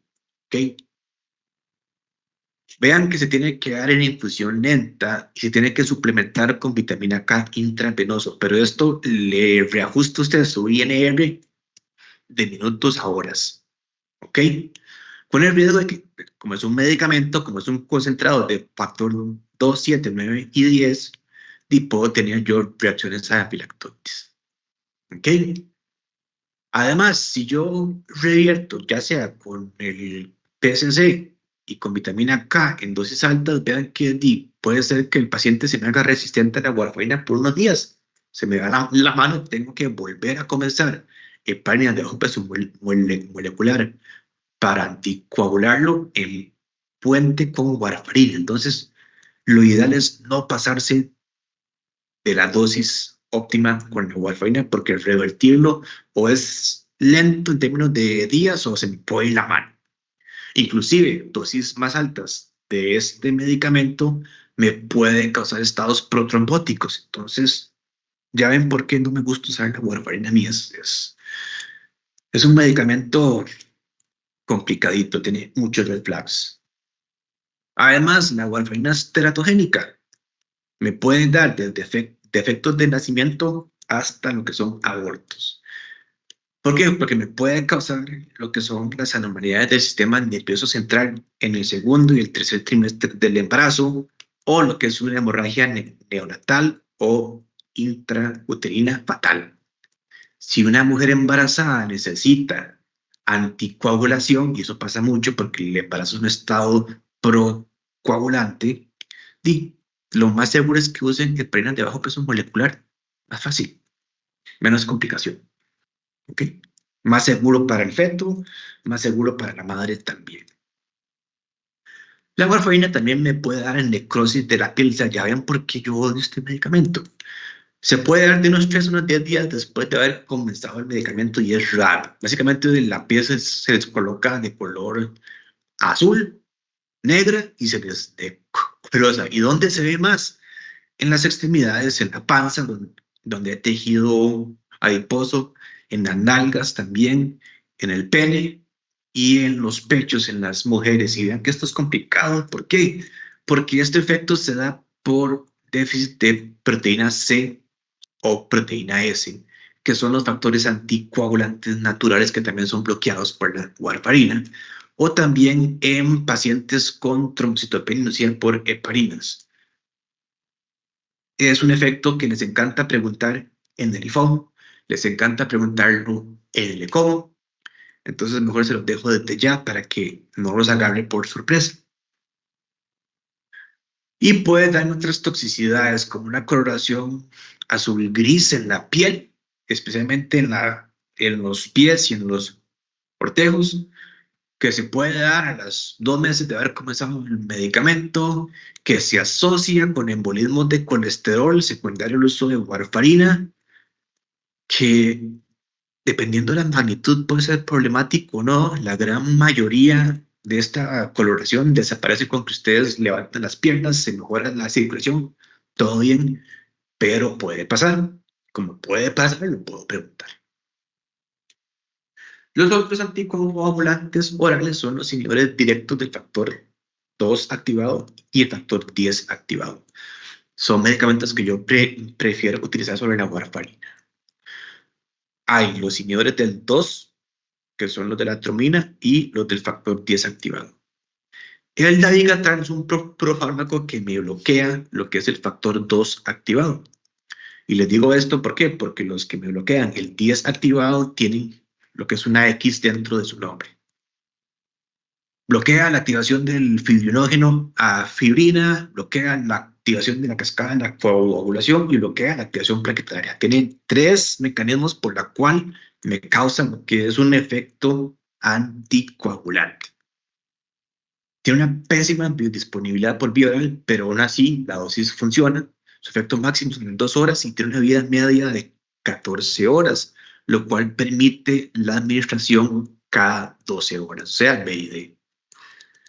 Tiene una biodisponibilidad baja que cambia si yo altero la fórmula farmacéutica, por eso no es bueno que estén partiendo pastillas ni que abran cápsulas, porque la fórmula farmacéutica que se hace es la más ideal para ese paciente y se elimina por vía renal hasta un 80% sin alteraciones. Pero como se elimina por vía renal, tiene que ser ajustado en caso de falla renal y contraindicado en pacientes con un aclaramiento menor de 15 mililitros por minuto. ¿Por qué? Porque ya se puede acumular el medicamento. No se necesita monitorizar este tipo de medicamento. Si se me pasa la mano, si es sangrado, puedo suspender el medicamento y ya. Si ustedes quisiesen monitorizarlo, no usen ni el TPPA ni el INR porque no son confiables. Podrían pedir el antidosa, pero no hay un costo. Vean que se usa tanto para prevenir y tratar la trombosis venosa profunda, para prevenir lo que es un accidente cerebrovascular en una fibrilación atrial no valvular, prevenir trombosis venosa profunda en pacientes con artroplastia de rodilla y de cadera, y contraindicados si yo tengo una válvula mecánica porque no me va a funcionar la anticoagulación para estos pacientes, yo uso warfarina. Sangrado para efecto adverso similar a la warfarina, pero con menor incidencia de sangrado intracraneal. Misma incidencia, sino más, de sangrado gastrointestinal. Y mucho cuidado si yo tengo falla renal, si uso antiagregantes o si uso AINES porque me suben más el riesgo de sangrado, específicamente el riesgo de sangrado gastrointestinal. Me interacciona con la glucoproteína P, o sea, los inductores y los inhibidores me pueden alterar su concentración en sangre. Me aumentan los niveles, o sea, me inhiben lo que es su metabolismo, los mismos medicamentos que están en las diapositivas anteriores, que también van a estar para ustedes disponibles, y me disminuyen los niveles, los inductores, los mismos de siempre. Rifampicina, carbamazepina, fentoína, fosfentoína, baritónicos. Los otros son los inhibidores del factor 10A, rivaroxaban, apixaban y L-doxaban, que todos tienen que banean el factor 10 activado, por eso es que tienen una X en su nombre, miren el factor 10 activado, que esté libre, que esté unido al trombo, y lo que me hacen es que me suprimen la agregación y me proveen la anticoagulación al inhibir la formación de trombina. El rivaroxaban Es uno de los medicamentos que más se usan, tiene una buena biodisponibilidad del 80%. La dosis comienza a tener su pico máximo a las 3 horas, una vida media de 11 horas, que este medicamento permite que se administre cada 12 horas o cada día, dependiendo de su indicación. Se puede dar con comida y de hecho se preferiría dar con comida. Su metabolismo es hepático y tiene la particularidad de que yo puedo triturarla y darla por sonda nasogástrica. Muy pocos medicamentos pueden hacer esto. Tengo que ajustarlo por falla renal y por falla hepática, ya que se elimina por vía de la orina y de las heces. El apixaban es mejor hasta cierto punto que el rivaroxaban en términos de anticoagulación. Tiene peor disponibilidad, pero también cuenta con la ventaja de que su pico máximo se da mucho antes que el rivaroxaban y también se puede triturar y tomar indistintamente de las comidas. Se elimina por vía renal, pero también por las heces y por las bilis, lo cual hace que sea un poco más seguro en términos de que no haya tanta acumulación de dosis y también su metabolismo es por el CYP3A4, o sea, cualquier inhibidor o inductor de este CYP nos afecta. El apixaban generalmente se da 5 miligramos cada 12 horas, pero yo tengo que variar la dosis dependiendo del contexto en el que esté. Tengo que dar 2,5 cada 12 horas si yo tengo un paciente de más de 80 años, si me pesa menos de 60 kilos, y aquí hay un pequeño error, es de si yo tengo una tasa de aclaramiento de creatinina de 15, me van a disculpar aquí, este es puntito, no debería de estar, o menos. Todo mal con esta presentación. Por favor, cuando las tengan, me cambian esto. De nuevo, dejamos claro que es de 15 mililitros por minuto o menos. Me van a disculpar, no soporto hacer estos typos, pero sucede. Bueno, soy. También vean que si yo tengo un paciente con trombosis venosa profunda, tengo que comenzar por 7 días, 10 miligramos cada 12 horas y luego lo bajo a 5 miligramos cada 12 horas. Y si tengo que extenderlo por de 6 meses a un año, puedo inclusive bajar un poco más si el estado de anticoagulación me lo permite. Aquí a 12,5 cada 12 horas. ¿Por qué? Porque yo estoy buscando siempre a la mínima dosis con la mayor efectividad. El edoxaban entró hace poco. El edoxaban, vean que lo mismo, tiene un pico a la hora o a las 2 horas. La ventaja es que la enfermedad hepática no le afecta su metabolismo. Sí me lo afecta la falla renal, el bajo peso o los inhibidores de la proteína P y está contraindicado en aquellos que tienen un aclaramiento menor a 15 o mayor a 95. ¿Por qué? Porque esto tiene un riesgo más aumentado de sufrir un stroke isquémico. ¿Okay? Mismos efectos adversos de sangrado. El único que es más seguro que la warfarina en términos de sangrado gastrointestinal es el apixaban, pero son más seguros en términos por muerte por sangrado que la warfarina. Por eso es que ya casi no se usa la warfarina. Todos son sustratos de la glucoproteína P, entonces todos los que me interaccionan con esta glucoproteína me joden, que son ya los que hemos visto en clases. Y la única diferencia es que el edoxaban no se ve afectado por los inhibidores ni por los inductores del CYP3A4. Es una ventaja extra que tiene este medicamento. ¿Existen agentes reversores? Sí, nada más para que los conozcan. El dabigatran se revierte con el idarucizumab y los antidiesa con el andexanet alfa. ¿Funcionan? Sí. ¿Son clínicamente significativos? No. Entonces, en la vida real cuesta mucho ver que se usen, pero existen. Y por último, ya para ir finalizando, los fibrinolíticos. Estas diapos son cortitas. La fibrinolisis yo necesito que se dé para romper toda esta fibrina. y me lo forma lo que es la activación del plasminógeno para convertirlo en plasmina.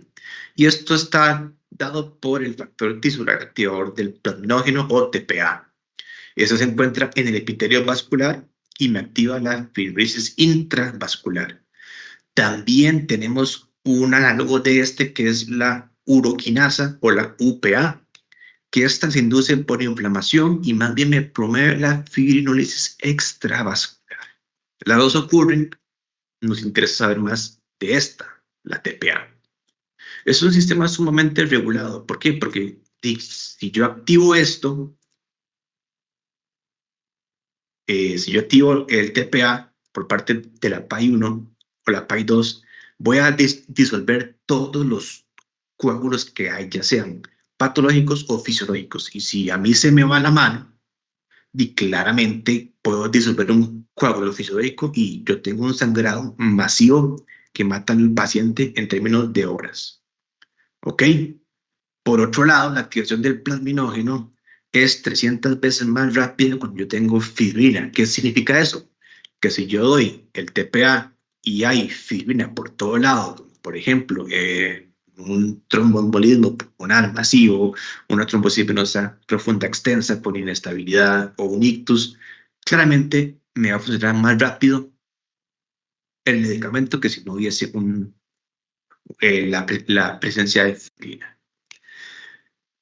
Después, el problema es que si yo doy dosis muy altas de esto, desregulo la activación y el control tan cercano que tengo yo y por ende me afecta trombos patológicos y biológicos. Y estos medicamentos conllevan un altísimo riesgo de sangrado para que lo tomen en consideración. El factor activador tisular del plasminógeno y nos funciona en que solo se activa si hay plasminógeno unido a la fibrina. Y esta activación es mínima si no hay fibrina, como les dije antes. O sea, me sirve en estados donde yo tengo un coágulo presente. ¿Cuáles son esos? El infarto, el accidente cerebrovascular isquémico y el TEP masivo. Se metabolizan por vía hepática y tienen una vía media súper corta. Al ser un sistema tan regulado, la vía media es muy corta. ¿Cuáles son? La uroquinasa, la streptoquinasa, que es lo que maneja la caja, Alteplaza, que lo manejan ciertos servicios de la caja, y ese que está a nivel privado, Tenecteplaza, que lo manejan ciertos servicios de la caja y está en lo privado, y Reteplaza, que no en Costa Rica. La Tenecteplaza es el medicamento más efectivo y más seguro que cualquiera de estos que están acá. Y además es resistente a la activación por el PAI-1, lo cual lo hace un poquito más seguro. ¿Ok? Estos medicamentos tienen muchísima toxicidad hemorrágica. Al perder yo los coágulos fisiológicos, al degradar los factores 5 y 8, y tienen más contraindicaciones que indicaciones. Entonces vean, para que les tengan esto presente, que yo les podría preguntar si yo puedo usar o no la tenecteplasa en un paciente que tuvo un stroke isquémico hace 2 meses, lo cual es una contraindicación absoluta para que lo tomen en consideración. Y si a mí se me va la mano, yo podría hacerlo, yo podría utilizar sus antídotos, que son los inhibidores de la fibrinolisis, que son el ácido aminocaproico y el ácido tranexano. ¿Funcionan? Sí, pero muchas veces no son tan efectivos en términos de que no funcionan tan rápido. Estos dos son análogos de la lisina, que compite por el sitio de unión de la RTPA y me bloquean su interacción con la fibrina. Me inhiben la fibrinolisis y me podrían promover ciertos estados de procoagulación. Por eso sirve como para detener sangrados nasales tipo epistaxis. Y bueno, chicos, esa fue la presentación de hoy. Ahorita se las voy a activar para que la tengan todos ustedes en el aula virtual. Tienen clases el viernes con el doctor Martínez y quiz también. Lo que son las métricas evaluativas para la exposición y trabajo se las puede hacer llegar en estas semanas. Y eso sería por el día de hoy. Muchas gracias y nos estamos viendo. Gracias, doctor. Gracias, doctor. Gracias. Listo. Buenas noches. Gracias.